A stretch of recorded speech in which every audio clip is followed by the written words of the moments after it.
Queridos irmãos e irmãs, no domingo passado líamos o trecho anterior a este que acabamos de escutar.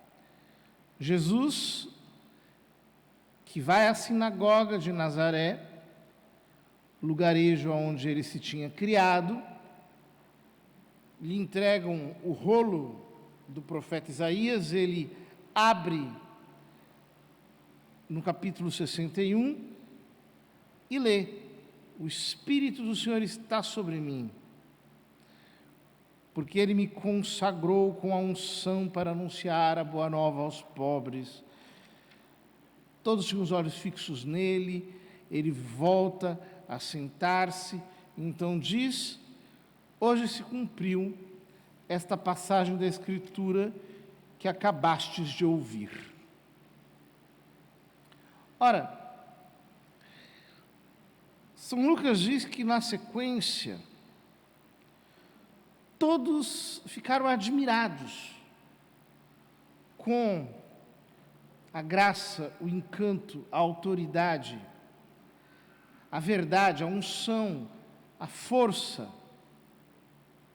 com a verdade que fluía de Jesus, com o brilho da sua sabedoria, com o esplendor da sua santidade. Todos ficaram admirados, embevecidos. Então,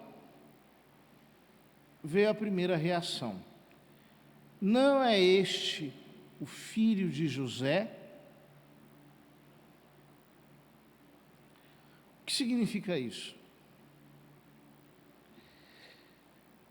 Jesus passou a vida inteira em Nazaré, 30 anos, como carpinteiro. Ele bebeu a mesma água que toda aquela gente, ele comeu a mesma comida que toda aquela gente, respirou o mesmo ar que toda aquela gente, pisou o mesmo chão que toda aquela gente. E de repente, ele reaparece com toda esta grandeza. E o ser humano não consegue conviver com isso.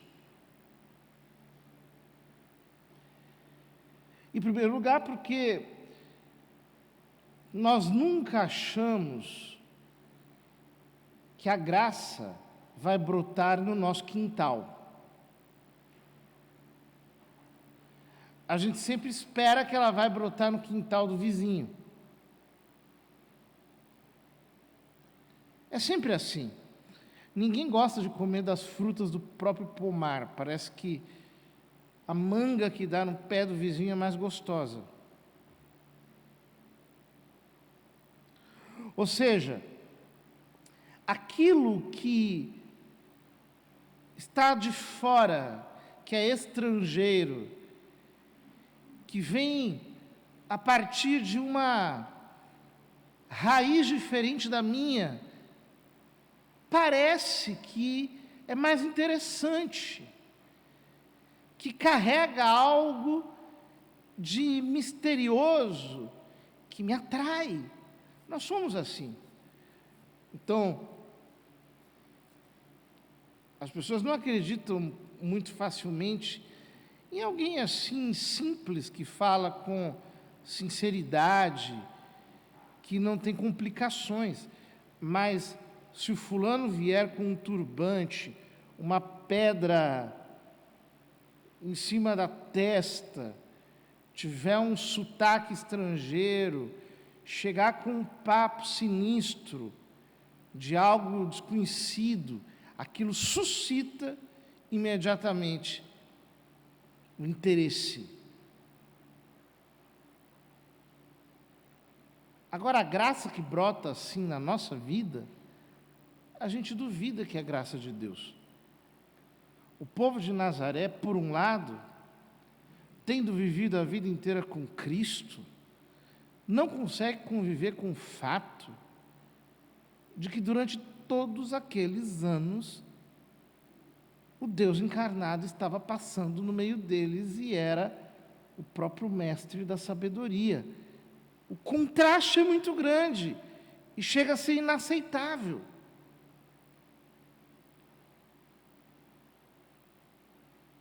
Por outro lado,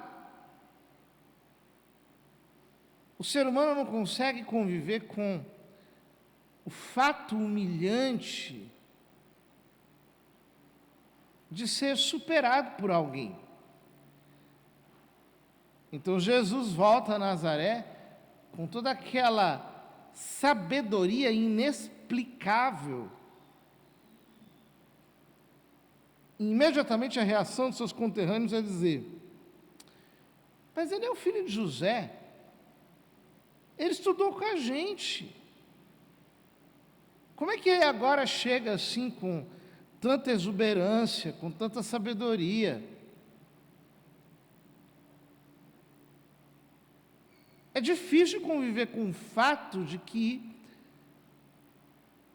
alguém que foi meu colega de infância se tornou célebre, se tornou isso tudo, enquanto eu continuo na mesma.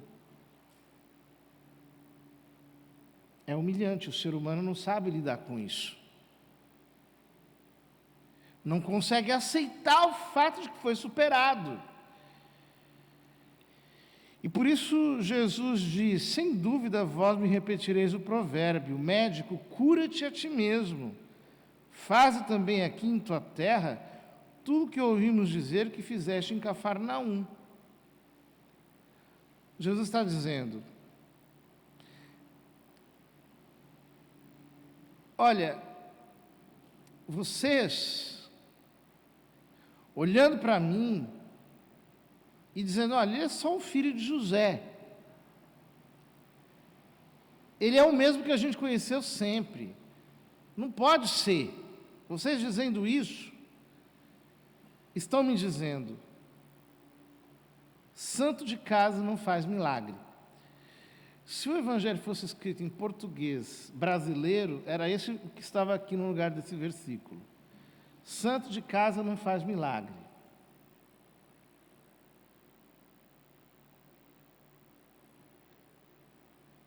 Só que, na verdade, não é isso.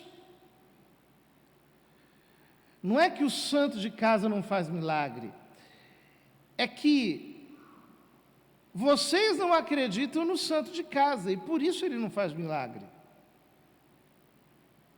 Vocês colocam em descrédito o santo de casa, e por isso o santo de casa não pode fazer milagre. Vocês duvidam do santo de casa, vocês questionam o santo de casa, vocês emparedam o santo de casa, vocês se fecham para o santo de casa, e aí o santo de casa não vai fazer milagre mesmo. E isso é assim, porque nos tempos do profeta Elias, ninguém acreditou nele, foi só uma viúva lá em Sarepta.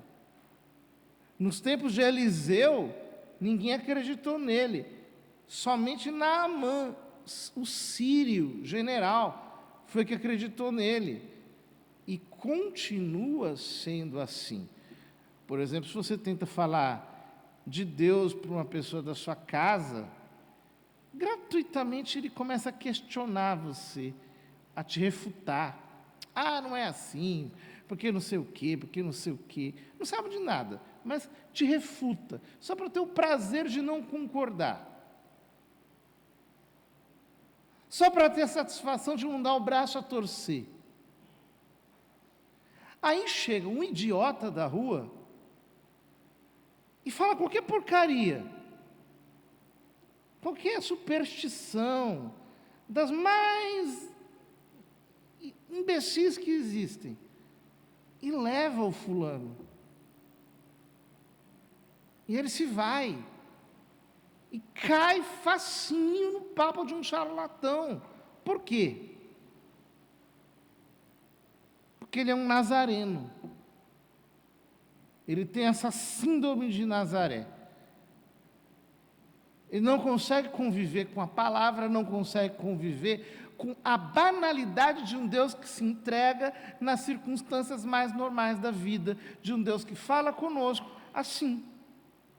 Convive ao nosso lado, senta à nossa mesa, bebe da nossa água, come o nosso pão, pisa o chão da vida, sofre os nossos problemas, que está vivendo a nossa existência conosco. Todo mundo quer o misterioso, o esotérico, o diferente, o excêntrico, aquilo que chega com um revestimento de importância. E nós não sabemos lidar com o fato de que a verdade está esbarrando conosco o tempo inteiro. Parece inacreditável que aqueles homens viveram 30 anos com o próprio Deus encarnado e não souberam reconhecê-lo. Mas sempre é assim ao longo da história. Os homens conviveram com grandes filósofos, com grandes teólogos, e não perceberam isso. São as gerações posteriores que percebem a grandeza dos gigantes. Nunca é a geração que convive com eles. Porque é muito difícil para o homem aceitar o fato de que alguém o supera. O resultado é que, quando ouviram estas palavras de Jesus, todos na sinagoga ficavam furiosos. Levantaram-se e o expulsaram da cidade. Levaram-no até o alto do monte sobre o qual a cidade estava construída, com a intenção de lançá-lo do precipício. Veja o ódio assassino dos nazarenos. Não sabendo lidar com aquela verdade esmagadora de que Ele é a palavra eterna, cheia de graça e de verdade, que tudo aquilo que Ele diz é espírito e vida. O que eles fazem? Eles querem cometer deicídio, querem matá-lo. E nós somos assim. Quantas vezes existem homens de Deus, mulheres de Deus, pessoas profundamente imbuídas da verdade, apaixonadas pelo Evangelho, cheias da convicção e do testemunho de Jesus Cristo. E o que eles escolhem é ódio, indiferença, são atitudes homicidas, gestos de supressão.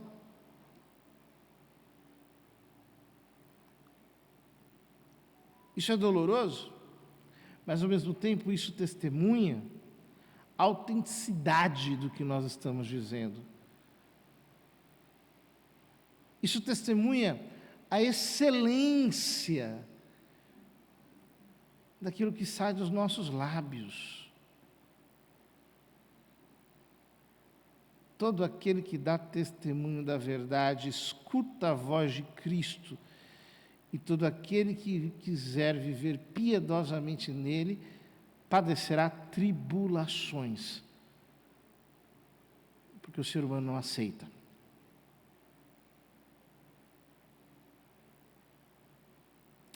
Jesus, porém, passando pelo meio deles, continuou o seu caminho, porque verbum Dei non est alligatum, a palavra de Deus não está presa, não está encarcerada. O que a gente tem que fazer é passar pelo meio disso tudo e continuar a nossa semeadura. O que nós temos que fazer é não ligar para as amarras, para as barreiras, para os limites que existem, e por amor à palavra continuar semeando-a, dizendo-a com toda a lucidez, com toda a sensatez, porque a verdade prevalece. Os tempos mudam, as pessoas mudam, os ciclos passam, mas a verdade é perene, ela permanece através de todas as circunstâncias, quando nós fazemos com Jesus e passamos pelo meio disso tudo, e continuamos a nossa semeadura, o reconhecimento de Deus vem. Queridos irmãos, todos nós seremos muitas vezes desprezados, justamente por aqueles que nós achávamos que deveriam, em primeiro lugar, nos estimar. Eu diria até que só um cristão imaturo reclama dessas coisas. Só um cristão imaturo diz: mas poxa vida, na minha casa ninguém me escuta. Poxa vida, mas justamente aquelas pessoas da minha comunidade que deveriam me ouvir, não me ouvem. Só um cristão imaturo que não entendeu que é assim mesmo. É assim mesmo. Quantas vezes eu pessoalmente fui em outros lugares e fui tão bem recebido, ouviu-se tão bem aquilo que eu disse, enquanto que pessoas que estão tão próximas, com aquela arrogância do ignorante, porque a ignorância muitas vezes é arrogante, né? Não quero saber.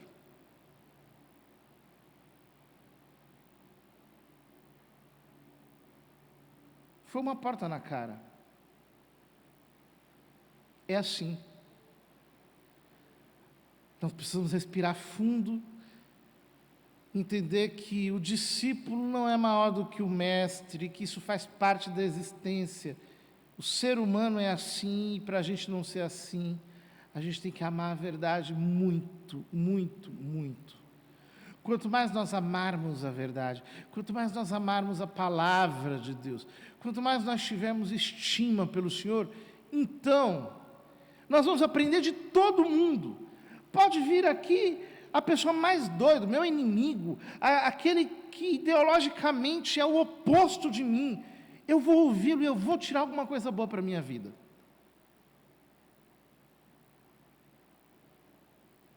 Quantas vezes eu aprendo coisas grandiosas com pessoas das quais eu discordo quase 100%. Porque 100% mesmo a gente não discorda de ninguém. Alguém sempre diz algo que algum proveito a gente tira. Se a gente é humilde, a gente tira.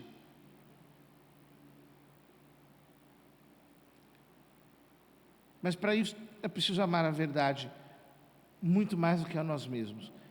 É preciso amar a verdade a tal ponto que a nossa vaidade fique no chão, seja destruída, e como é difícil isso, pois nós vivemos um tempo de pessoas fanatizadas, cegas, surdas, incapazes de escutar o outro, que não tem empatia nenhuma, e que por isso não são capazes de escutar ninguém. Por isso, a resposta para todas as indagações está na caridade.